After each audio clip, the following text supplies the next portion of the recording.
Halo semuanya, selamat datang di channel Belajar. Kalau kamu suka penjelasan yang seru dan gampang dicerna, jangan lupa buat like, share, komen, dan yang paling penting, subscribe channel ini ya. Oke, pernah nggak sih kamu lagi baca skripsi, jurnal, atau bahkan berita, terus ketemu istilah kayak penelitian kuantitatif atau kualitatif? Jujur deh, kadang bikin pusing kan? Ada yang isinya angka-angka, ada juga yang isinya cerita hasil wawancara. Sebenarnya apa sih bedanya? Janang, kamu nggak sendirian kok. Nah, hari ini kita bakal bongkar semua itu dengan cara yang asyik. Anggap aja setiap penelitian itu kayak sebuah kasus misteri, dan para peneliti, ya, mereka itu detektifnya. Dan sama kayak di film-film, nggak semua detektif punya gaya yang sama kan? Nah, di dunia penelitian ini, para detektif kita punya dua gaya utama buat memecahkan misteri. Yuk kita kenalan satu persatu. Oke, pertama kita kenalan sama detektif yang super logis dan suka banget sama data. Kita sebut aja dia si detektif angka. Detektif yang satu ini tuh terobsesi banget sama fakta, angka, dan pola. Baginya, semua misteri bisa dipecahkan kalau kita punya data numerik yang cukup. Senjata andalannya adalah segala sesuatu yang bisa diukur dan dihitung. Jadi, intinya adalah mengubah berbagai pengamatan di dunia nyata menjadi angka. Kenapa? Supaya dia bisa melihat gambaran besarnya, mencari tren, dan menemukan pola yang tersembunyi di lautan data. Coba bayangin, detektif ini bakal nyebarin kuesioner atau survei ke ratusan, bahkan ribuan orang buat ngumpulin bukti. Nah, orang-orang yang jadi subjeknya ini disebut responden. Semakin banyak responden, semakin kuat buktinya.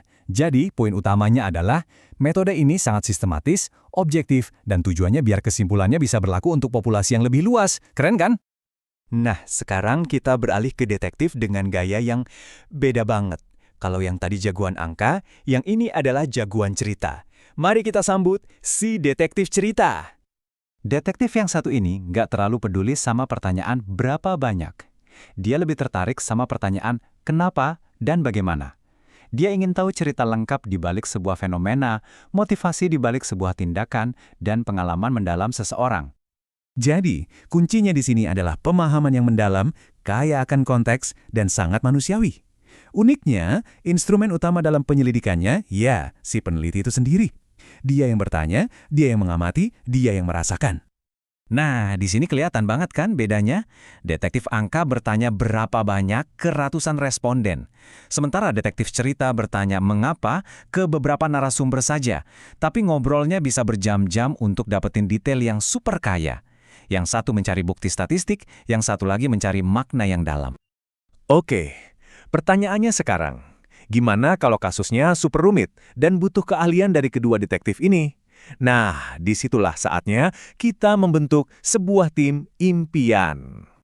Betul sekali, metode campuran ini pada dasarnya adalah kolaborasi antara si detektif angka dan si detektif cerita. Mereka menggabungkan kekuatan masing-masing untuk mendapatkan gambaran yang jauh lebih lengkap dan komprehensif tentang sebuah misteri.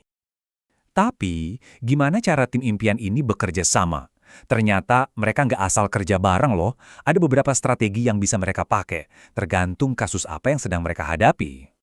Strategi pertama, gampangnya kita sebut angka dulu, baru cerita.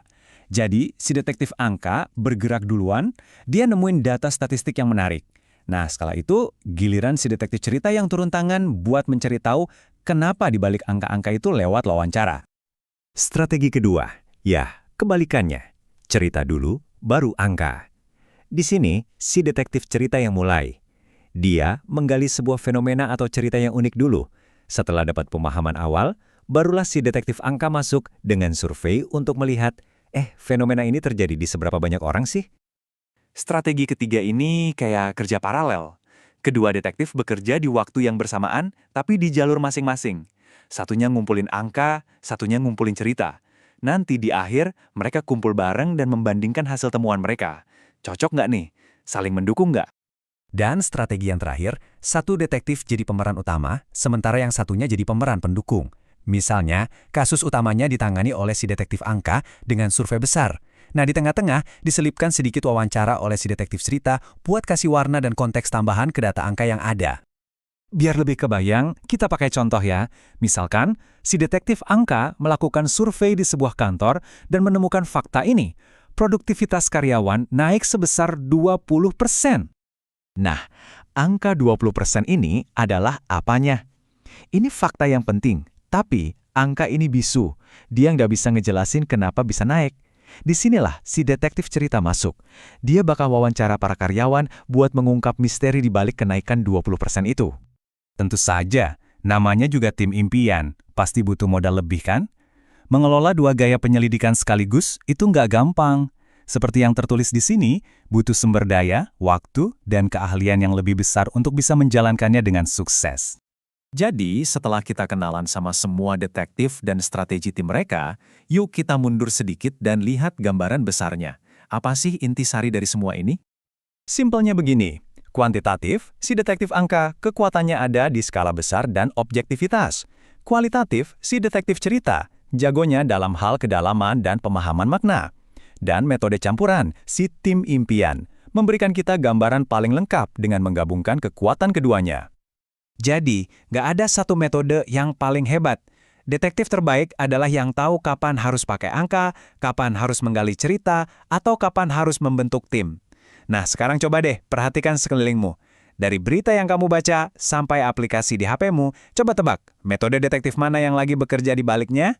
Terima kasih banyak sudah nonton ya. Semua sumber referensi bisa kamu cek di kolom deskripsi di bawah.